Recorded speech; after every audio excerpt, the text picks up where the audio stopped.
బాగా టార్చర్ చేసి మా అమ్మ నాన్న లేని టైంలో ఇంట్లోకి వచ్చి భయపెట్టించి అట్లా చేసి నన్ను ఖరాబ్ చేసిండు. పనికి పోకపోయినా మస్తు టార్చర్లు పెట్టి తీసుకుపోయిండు. అట్లా నన్ను ఒక 5 నెలలు పడుకుండు మేడం. 5 నెలలు పడుకోగానే నాకు 3 నెలలు ప్రెగ్నెంట్. మా నాన్న కొడతాడు ఇట్లా చేస్తే, పెళ్ళి అన్నయ్య అయితే ఏదో ఒకటి నాన్న కొడతాడని చేయకూడని పనులన్నీ చేసేసావే. మా అమ్మ నాన్న మాట కాదని నేను చేసుకున్నా కదా మేడం. చేసుకున్నందుకు సరేలే ఈయన ఎంత బాధ పెట్టినా నేను నరకం అనుమగిస్తా ఇంట్లోనే అనేసి చంపేయి నన్ను. కానీ నేను వెళ్ళను, కొట్టేది బయటకు గుంజుకోబోతుండే మేడం. చిన్న బాబు పుట్టినప్పుడు నేను హాస్పిటల్లో ఉన్నా మేడం. ఇప్పుడు ఉన్నామే, ఇప్పుడు తీసుకొచ్చిండు చూడు, ఆమెను తీసుకొని ఇంటికి వచ్చిండు. పెళ్ళైన సంగతి నీకు తెలుసా? తెలుసు మేడం. భార్య ఉందని తెలుసా? తెలుసు. మరి అలాంటి అతని జీవితంలోకి ఎందుకు వెళ్ళావు? అదే చిన్నదానికి గొడవ మేడం, చిన్న దానికి సో ఎవరింట్లో గొడవ, ఎవరి పిల్లలు వెళ్ళిపోతే వాళ్ళతో వెళ్ళి సంసారం చేస్తావా? నువ్వు జీవితం నాశనం చేసినావు. ఎవరి జీవితం నాశనం చేసిందా? నీ జీవితం నాశనం. నేను నా జీవితం నాశనం చేసినా అని చెప్పినా? నా జీవితం నాశనం చేస్తా. నీకు పెళ్ళి ఎన్ని సంవత్సరాలు? ఫస్టా సెకండా థర్డా మేడం? అందరినీ పెళ్లికి ముందే చేస్తావు, పెళ్లికి ముందే చేస్తావు, నిన్నే పెళ్లి చేసుకునేలాగా వాళ్ళకి ఒక సిచ్యువేషన్ క్రియేట్ చేస్తావు. పెళ్ళి అయిన తర్వాత నచ్చలేదు, చిన్న చిన్న గొడవలే, పెద్ద గొడవలు కాదని చాలా కేర్లెస్ గా మాట్లాడుతున్నావు.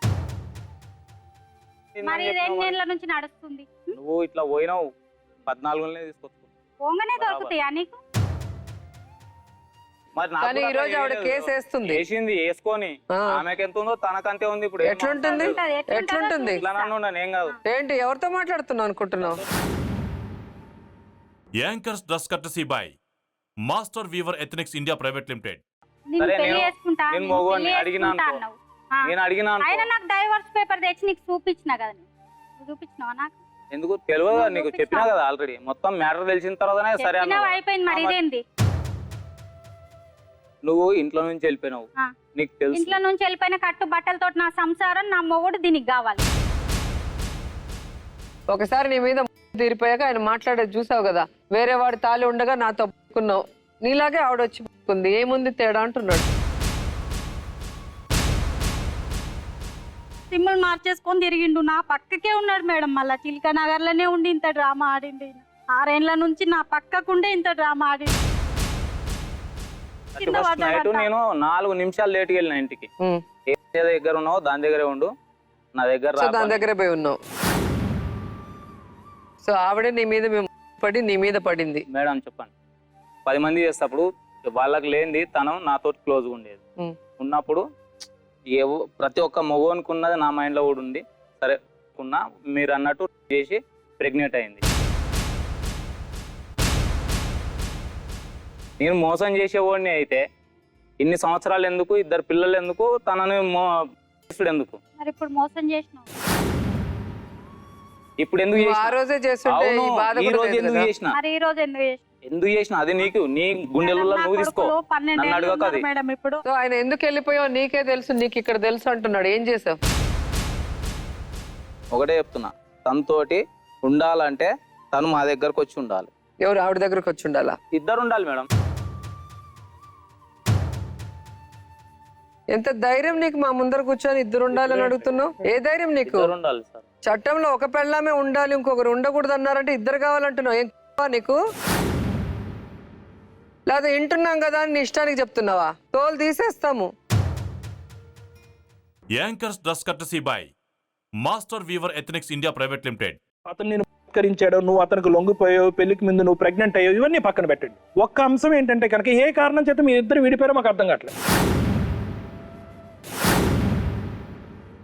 అసలు మీరిద్దరు విడిపోవటానికి ఒక బలమైనటువంటి కారణం అంటూ ఏమీ లేదు. విడిపోయేటటువంటి దానికి కారణం లేనప్పుడు కలిసి ఉండటానికి 100 కారణాలు ఉంటాయి. ఎందుకు? పిల్లల దృష్ట్యా, ఈగోలు, ఇవన్నీ పక్కన పెట్టి మీరిద్దరు దయచేసి కౌన్సిలింగ్కి రాగలిగితే కనుక నేను ఈ విద్వేషాలు ఏమన్నా ఉంటే కనుక అవి కడిగేసేటటువంటి ప్రయత్నం చేస్తాను. నా వంతు ప్రయత్నం పూర్తి స్థాయిలో ఉంటుంది. మిమ్మల్ని కలిపేటటువంటి ప్రయత్నం చేస్తాను. మిమ్మల్ని కలిపేటటువంటి ప్రయత్నంలో ఒక 3 నుంచి 6 నెలలు టైం పడితే కనుక అందులో నేను విఫలం అవుతే కనుక బహుశా అప్పుడు మీరు విడిపోవటానికి బలమైనటువంటి కారణాలు ఉంటాయేమో అనే ఆలోచనతో ఎవరి దారి వాళ్ళు చూసుకోండి. లేని పక్షంలో ఇద్దరు కలిసి హ్యాపీగా సంతోషంగా ఉంటారు. ఇప్పుడు చెప్పింది నాకు ఆయన అంటే పిచ్చి ప్రేమ, నువ్వు కొట్టినా చంపినా నీతోనే ఉండాలనుకుంది, కానీ నీకెందుకు వదిలేయాలనిపించిందో ఆ కారణం ఇంతవరకు చెప్పలే. 10 సార్లు అడిగినా కూడా. నేను వదిలేయలే మేడం, నన్నే వదిలేసిపోయింది మేడం. ఎక్కడ వదిలేసిపోయింది? మీరు మొత్తం నా మ్యాటర్ ఏంటో నిన్ను వదిలేసిపోతే ఈ రోజు నువ్వు కావాలని ఎందుకు వస్తుంది? కిరాణా షాప్ పెట్టించిన తను సుఖంగా ఉండాలని అన్ని చేసిన. నాకు కిరాణా షాప్ లో ఇద్దరికి వెళ్తలేదు అని చెప్పి ఫాస్ట్ ఫుడ్ సెంటర్ పెట్టిన. ఆ ఫాస్ట్ ఫుడ్ సెంటర్ దగ్గర సిలిండర్ వేసుకోతుంటే చెయ్యి ఇరిగింది నాది. స్నానానికి నీళ్ళు పట్టుకోమా అంటే, లేదు నీకు చేయగలే, నాటకం ఎందుకు ఆడుతున్నావు, పోయి చేయిపో స్నానం అంటే. ఇప్పుడే చేయలేంది నా ఫ్యూచర్లో ఏం చేస్తుంది, అదొకటి ఆలోచన మైండ్లో పడ్డది. నెక్స్ట్ నీకు ఏంద్రా నువ్వు, ఇక నన్ను చాలా చండాలమా అబద్ధమా, నలుగురు పిల్లలు ఉన్నారు, పిల్లలు వాళ్ళ మీద ఒట్టేది చెప్తున్నా. ప్రమాణపూర్వకంగా నువ్వు ఆ మాట అన్నావు, మీ నాయన మీ అమ్మ కూడా అన్నారు, కోపాలు తెప్పించారు, చాలా అయినాయి. చిల్కనగర్ నేను 84 నుంచి ఉంటున్నా.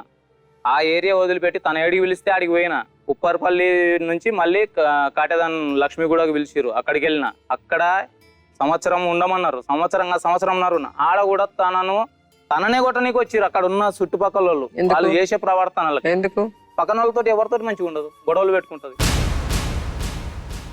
నేను పొద్దున 7-8 గంటలకు పనికి వెళ్తే రాత్రి 2 అయ్యేది, 3 అయ్యేది, 4 అయ్యేది. అప్పుడు అడగలేదు నేను ఎవరితో ఉంటున్నా అని. పోతుంటే తీసుకుపోయి పెడుతుంటే తింటుండే ఉంటుండే. అప్పుడు లేనిది ఈ ఉప్పల్కి వచ్చిన తర్వాత కిరాణా షాపు అయిపోయింది, అన్ని అమ్ముకున్నా. నేను ఇప్పుడు 8 లక్షలు 9 లక్షల దగ్గర అప్పులనే ఉన్నాయి ఇప్పుడు ప్రస్తుతానికి. అవి కడుతుందా లేదు, నేను అప్పులలో ఉన్నప్పుడు తన్నిపోయారు నన్ను, అప్పులలో కూడా తన్నిపోయారు, చూసింది కూడా. తను ఏమన్నా చేసిందా?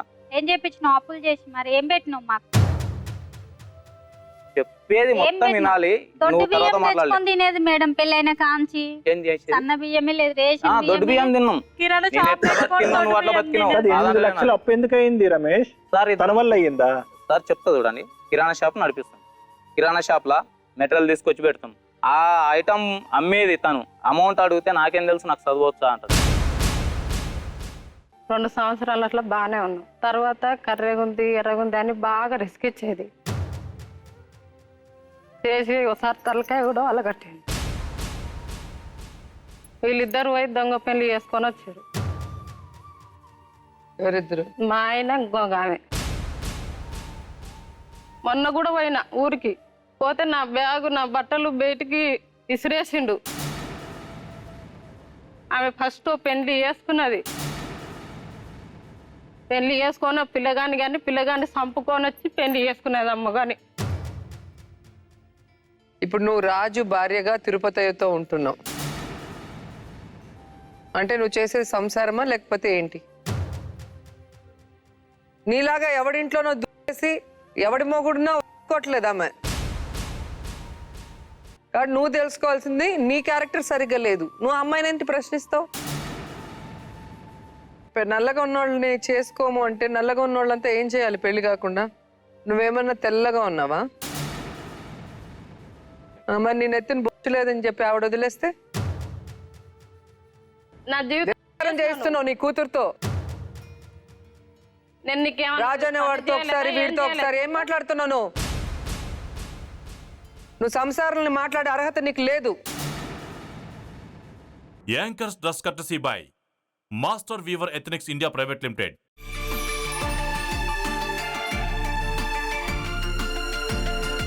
గొడుగు దొరికిందా? అదే నా బ్యాగ్ లోనే ఉందమ్మా. నువ్వేమో సరిగా చూసుకోకుండా నన్ను ఏదోటి అనటం నీకు అలవాటు.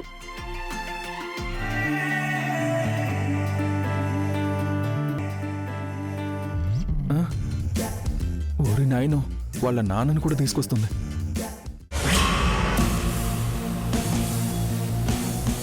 నేను గౌరీని కలవాలి. ఆల్రెడీ తనని చూడటానికి ఒకరెళ్ళారు, వాళ్ళు రాగానే వెళ్తురు గాని. మనకన్నా ముందే చూడ్డానికి వచ్చారంటే ఆ వచ్చింది గంగ.